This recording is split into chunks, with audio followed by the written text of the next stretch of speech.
नमस्कार, मैं हूं दीपिका। आप देख रहे हैं फिल्मी बीट। जाने माने मशहूर एक्टर विनोद खन्ना का निधन हो गया है। उनकी उम्र 70 साल की थी। बताया जा रहा है कि पिछले काफी समय से वो कैंसर जैसी बीमारी से ग्रसित थे। मुंबई के गिरगांव के HN Reliance foundation and research centre में उनका इलाज चल रहा था। विनोद खन्ना न सिर्फ मशहूर एक्टर थे बल्कि गुरदासपुर से वो बीजेपी सांसद भी थे। गौरतलब है कि कुछ दिन पहले उनकी सोशल मीडिया पर एक तस्वीर वायरल हुई थी जिसमें वे अस्पताल के कपड़ों में थे और बेहद कमजोर नजर आ रहे थे। चलिए आज आपको बताते हैं विनोद खन्ना की जिंदगी के कुछ ऐसे पहलू के बारे में जिनके बारे में आपने पहले कभी नहीं सुना होगा। दरअसल विनोद खन्ना का जन्म पाकिस्तान के पेशावर में एक पंजाबी परिवार में हुआ था। उनके पिता एक टेक्सटाइल व्यापारी थे। बचपन में विनोद खन्ना काफी शर्मीले स्वभाव के थे। स्कूल के दौरान एक टीचर ने उन्हें एक नाटक में जबरदस्ती उतार दिया था। उस समय विनोद खन्ना को पता चला कि एक्टिंग उन्हें बेहद पसंद है। आपको बता दें कि विनोद खन्ना का फिल्मी सफर में आने की घटना भी काफी दिलचस्प है। दरअसल उनके पिता उन्हें बिजनेसमैन बनाना चाहते थे। कहीं कहीं ये भी सुनने में आता है कि विनोद खन्ना पहले इंजीनियर बनना चाहते थे, लेकिन जब विनोद खन्ना ने अपने पिताजी को बताया कि वो एक्टर बनना चाहते हैं तो पिता ने गुस्से में आकर विनोद खन्ना के सीने पर बंदूक तान दी और कहा कि यदि तुम एक्टर बने तो मैं तुम्हें जिंदा मार दूंगा। लेकिन विनोद खन्ना की मां के समझाने के बाद इनके पिताजी ने इन्हें 2 साल के लिए फिल्म इंडस्ट्री में काम करने की इजाजत दे दी।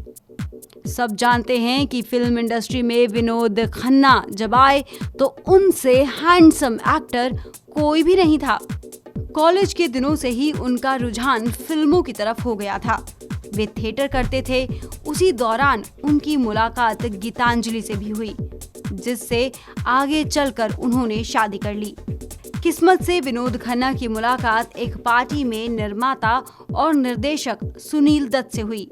सुनील दत्त उन दिनों फिल्म मन का मीत के लिए एक नए चेहरे की तलाश कर रहे थे।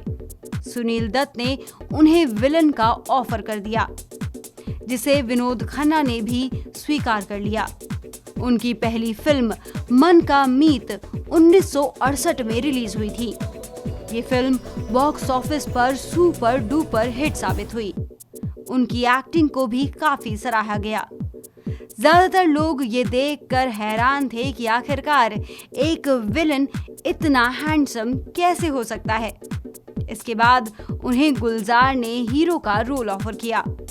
इसके बाद उनका करियर हीरो के रूप में चल पड़ा और एक के बाद एक उन्होंने कई सुपरहिट फिल्में दी।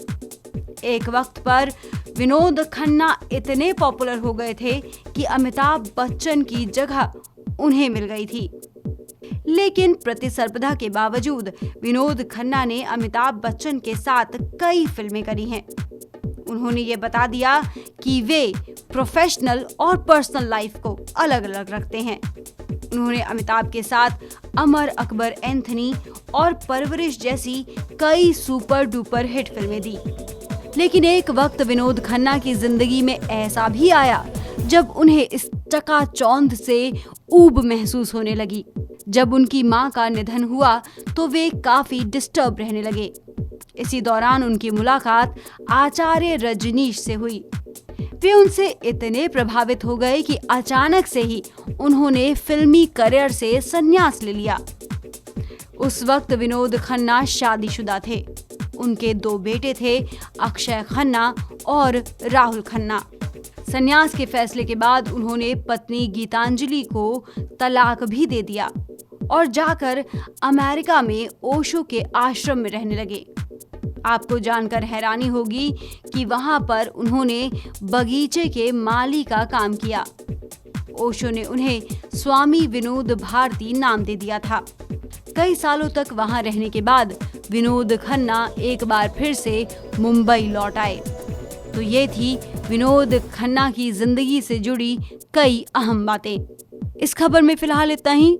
विनोद खन्ना की जिंदगी के बारे में और फिल्मी दुनिया के बारे में जानने के लिए सब्सक्राइब कीजिए फिल्मी बीट।